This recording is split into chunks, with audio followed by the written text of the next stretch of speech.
नमस्कार, मेरा नाम है विक्रम सिंह और आप देख रहे हैं आंगनवाड़ी बहनों का सबसे पसंदीदा चैनल ICDS न्यूज़। एक बेहद दुखद खबर आ रही है कि पति के साथ बाइक से घर लौट रही सेविका की दुर्घटना में मृत्यु।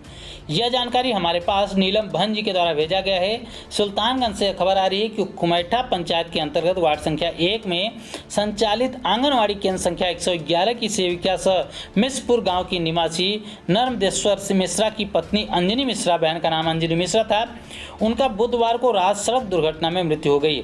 घटना में सेविका के पति भी गंभीर रूप से चोटिल हैं, जिनका प्राइवेट अस्पताल में इलाज भी चल रहा है। बताया जा रहा है कि बाइक से उनके जो देवर हैं वो बता रहे हैं कि भाभी और भैया दोनों लोग बाइक से भागलपुर से अपने घर लौट रहे थे।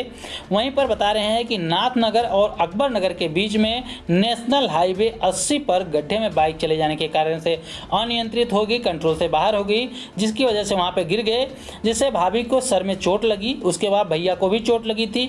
उनको जब अस्पताल में भर्ती कराया गया, उसके बाद वहाँ पर इलाज के दौरान उनकी मृत्यु हो गई। तो आप अपनी स्क्रीन पर बहन की तस्वीर भी देख पाएंगे। ये हमारी बहन है जिनकी मृत्यु हो गई दुर्घटना में। तो हम ईश्वर से प्रार्थना करते हैं कि ईश्वर इनकी आत्मा को शांति दे, और आप लोग भी बहन की आत्मा की शांति के लिए कमेंट में ओम शांति जरूर लिखें।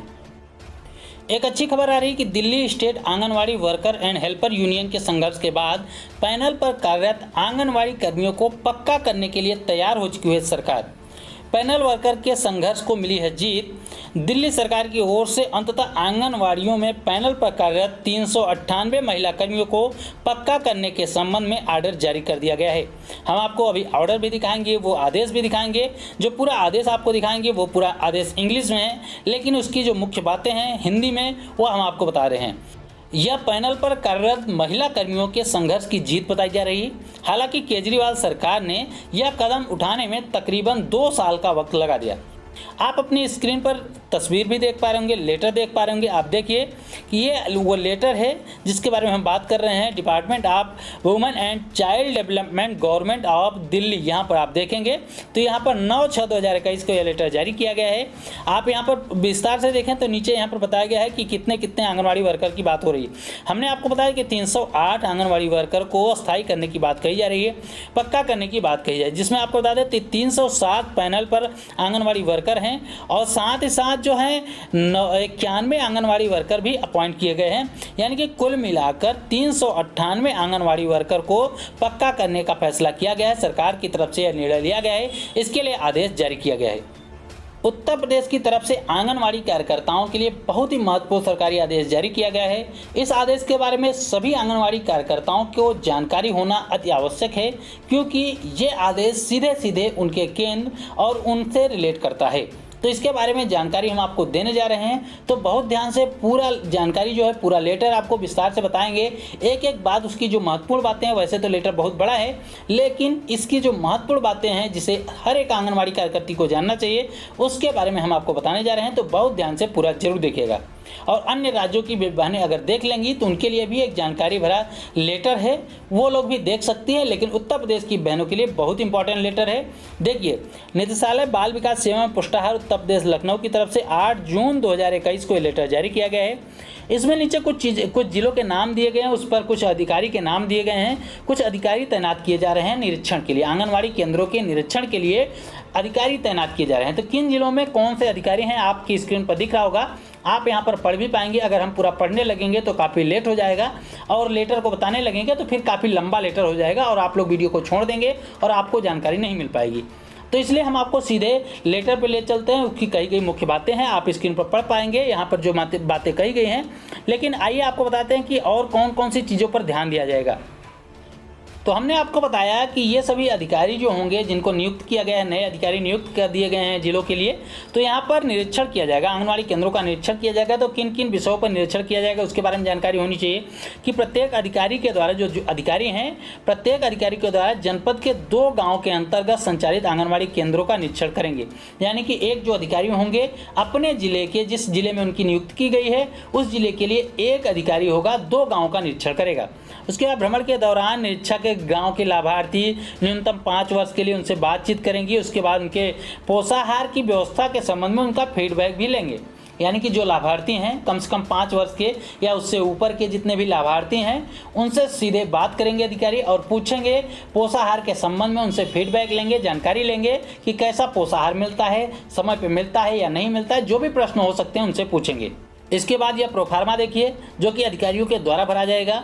यहाँ पर जो मुख्य बातें हैं, कौन कौन सी चीज़ें चेक करेंगे, कौन कौन सी चीज़ों को पूछताछ करेंगे, उन सभी के बारे में एक एक पॉइंट लिखा गया है। तो देखिए क्या लिखा गया है। पहले तो जनपद का नाम, परियोजना का नाम वगैरह वो भरेंगे।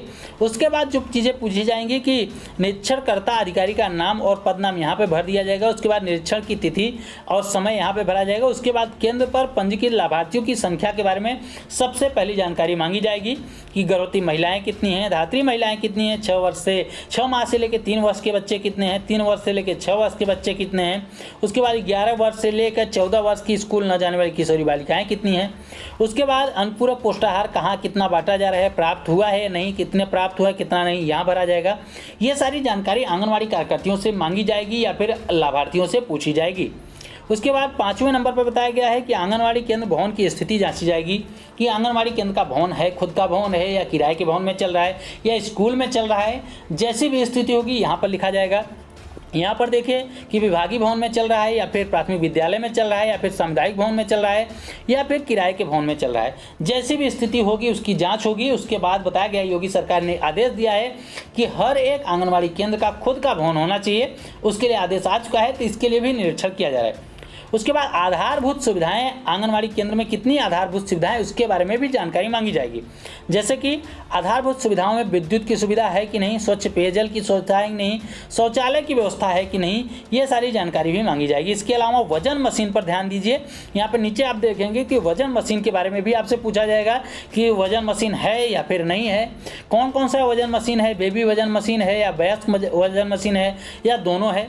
उसके बाद 8वें पॉइंट पे देखिए कि आंगनवाड़ी कार्यकर्ती के पास स्मार्टफोन है या फिर नहीं। यह महत्वपूर्ण जानकारी है, आंगनवाड़ी कार्यकर्तियों के लाभ के लिए है, क्योंकि उत्तर प्रदेश सरकार की तरफ से यह भी आदेश दिया गया है कि हर एक आंगनवाड़ी कार्यकर्ता को नया स्मार्टफोन दिया जाएगा। तो हमने आपको बताया कि यह निरीक्षण हर एक चीज़ों को देखने के लिए हो रहा है। तो हमने पहले भी आपको बताया है कि पेयजल की व्यवस्था के लिए भी आदेश आ चुके हैं पहले।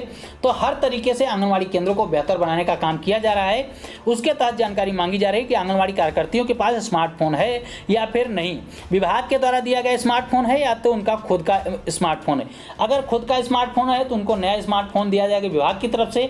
लेकिन अगर उनको विभाग की तरफ से जो स्मार्टफोन दिया गया है अभी भी सुचारू रूप से काम कर रहा है तो उनको नया स्मार्टफोन नहीं दिया जाएगा। इसके अलावा पोषण ट्रैकर पर लाभार्थियों के समूह की फीडिंग की स्थिति क्या है, इसके बारे में भी जानकारी मांगी जाएगी। ये तमाम जानकारियाँ जो हैं आपसे मांगी जाएंगी। इन सभी चीज़ों के बारे में आप पहले से सतर्क रहें, तैयार रहें।